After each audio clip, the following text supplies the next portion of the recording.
regardez Medi 1 TV Afrique, bienvenue dans cet entretien. Le Sénégal connaît une nouvelle vague de Covid-19 depuis plusieurs semaines, une situation qui susciterait quelques appréhensions chez les populations. Cependant, pour endiguer la pandémie dans le pays, de nouvelles mesures ont été prises par les autorités sénégalaises.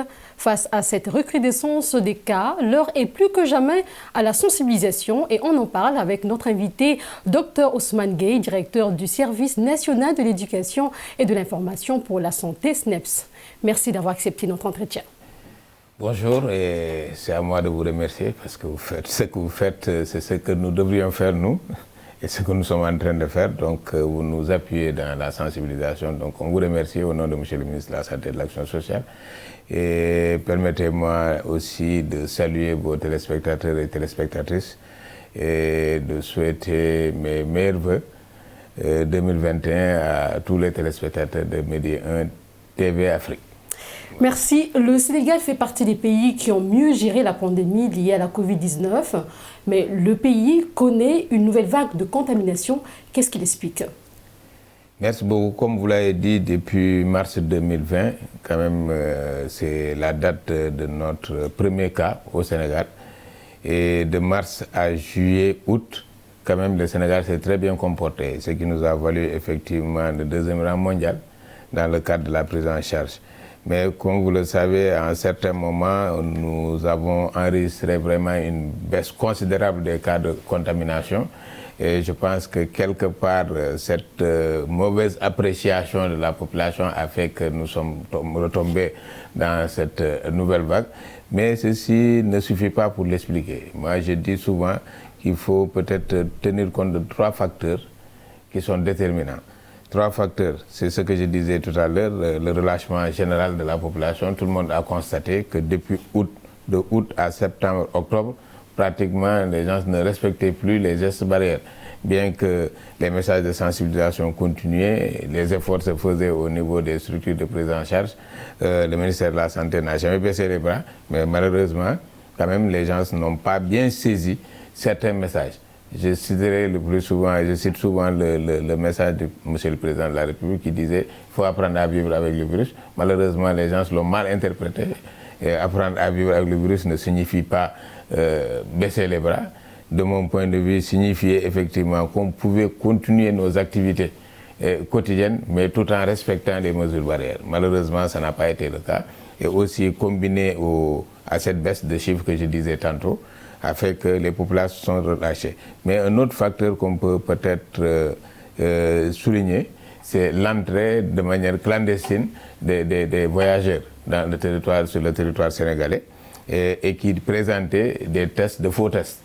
De faux tests. Donc ceci également pouvait être une source de transmission communautaire. Les gens qui entraient, heureusement que par la suite, la CEDEAO a pris en charge cette question en mettant en place une plateforme pour traquer effectivement ces faux tests. Le troisième facteur qui n'est pas moins important, qui est très important de mon point de vue, c'est le facteur climatique.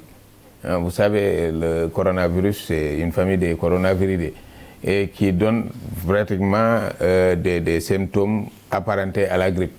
Et pendant des périodes de fraîcheur ou bien une baisse de température, permettait à ces virus de se dupliquer rapidement et être virulents. Et pour justement pour freiner voilà. Cette nouvelle tendance de contamination, le gouvernement sénégalais a pris de nouvelles mesures, notamment l'état d'urgence, assorti du couvre-feu de 21h à 5h du matin dans les régions de Dakar et Thiès, le port de masques obligatoire dans les lieux publics et également la réduction du nombre de passagers dans les transports. Que pensez-vous de toutes ces mesures? Je pense que c'est des mesures fortes qu'il faut saluer. Et peut-être qu'aujourd'hui, vu l'évolution, je dirais de mon point de vue, même si c'est à la hâte, que peut-être qu'il faudra renforcer ces mesures. De mon point de vue, il faudra renforcer ces mesures en cherchant d'autres alternatives. Je pense que c'est important. Mais il faut dire que quand même l'interdiction de rassemblement vraiment doit être de rigueur au niveau du pays, ça je pense c'est fondamental, mais également le respect de ces mesures, parce que quand on voit jusqu'à présent quelque part dans le transport urbain, cette mesure n'est pas encore très bien respectée. Je pense qu'il faut aller dans le sens quand même de faire respecter ces mesures. Mais le couvre-feu qui est très important parce que d'aucuns disent que est-ce que le virus circule la nuit, je ne pense pas qu'il faille apprécier de la sorte. Il faut savoir que le virus n'a pas d'heure, c'est pas la nuit ou le jour. Le virus est 24 heures sur 24 et le virus n'a pas de pied, ne se déplace pas. Et c'est les gens qui l'amènent. Donc si c'est la personne qui contamine son prochain, quelque part, si on réduit le temps de déplacement de cette personne, ça réduit effectivement la vitesse de propagation, ça réduit également le taux de contamination. On ne parlera pas assez des mesures barrières, je dirais. Ne faudrait-il pas d'autres mesures pour persuader les populations à respecter justement ces mesures? D'autres stratégies, je veux dire. Est-ce qu'il ne faudrait pas avoir d'autres mesures, d'autres stratégies pour persuader les populations? Vous savez, aujourd'hui, je crois que à côté de ces mesures administratives, il faut effectivement poursuivre les gestes barrières. Ça, c'est fondamental. Avant l'arrivée des vaccins, on ne sait pas les vaccins, on dit souvent que ça sera là. Nous pensons effectivement que ça sera là au plus tard au mois de mars. Mais je crois que d'ici là, il faut qu'on aille dans le sens de respecter ces gestes barrières. Ça, c'est un. Deuxièmement, concernant les mesures qui sont déjà prises par l'autorité administrative, il faut qu'il y ait l'application rigoureuse de ces mesures. Ça, je pense que c'est fondamental. Moi, je dis souvent, un facteur est là, c'est le rassemblement. C'est le rassemblement. Ça pose problème. Au niveau des marchés, au niveau des gares routières, au niveau des lieux publics, je pense qu'il faudra qu'on veille sur ça. Il faudra qu'on veille sur ça. Mais également, continuer à parler à la population.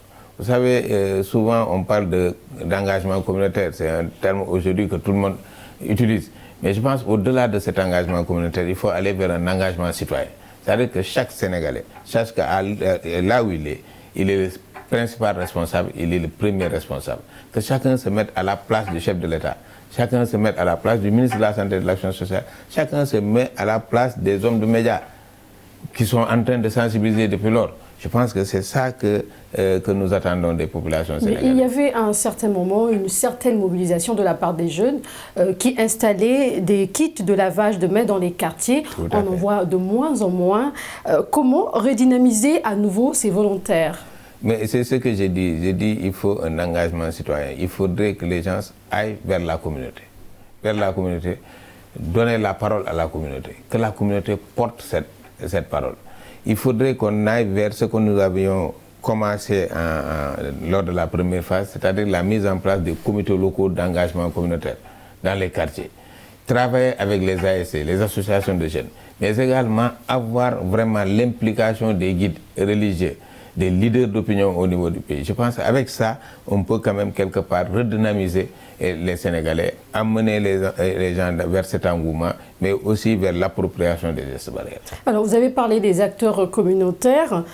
Comment ça va se passer justement, cette sensibilisation avec les acteurs communautaires? S'il faut parler de votre ministère, justement, comment se passe cette collaboration, je veux dire?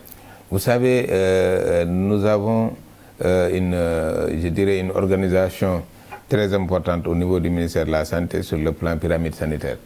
Et les régions médicales, chaque région a un responsable, ce qu'on appelle la région médicale, qui représente le ministre de la Santé et de l'Action sociale, mais qui représente tout ce qui est activité sanitaire dans la région.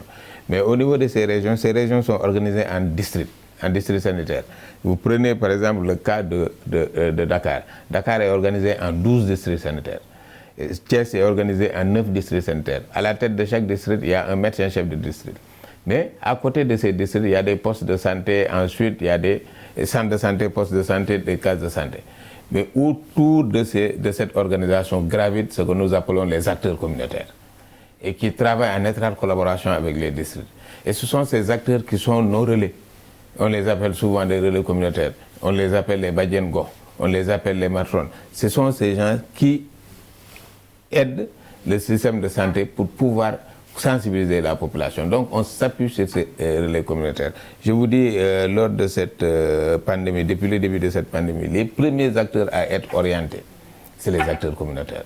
C'était depuis le mois de février 2020. Moi, je me rappelle, nous avons été les premiers à convier les acteurs communautaires au niveau des SNEPS pour les orienter et les donner les outils de sensibilisation. Donc nous travaillons en étroite collaboration avec eux. Et aujourd'hui même, je vous dis, il y a peut-être la semaine dernière, on était dans la région de Matam et de Thiès avec ces acteurs communautaires, une orientation dans ce contexte actuel. Je pense que c'est important. La semaine prochaine, ça sera le tour de Dakar. On va orienter les délégués de quartier, les acteurs communautaires, pour effectivement qu'ils portent le bon message auprès de la population. Dr Ousmane Gueye, directeur du service national de l'éducation et de l'information pour la santé SNEPS, merci d'avoir accepté notre invitation. C'est moi qui vous remercie. C'est la fin de cet entretien. Merci à vous d'avoir suivi cette émission et à très bientôt sur Média TV Afrique.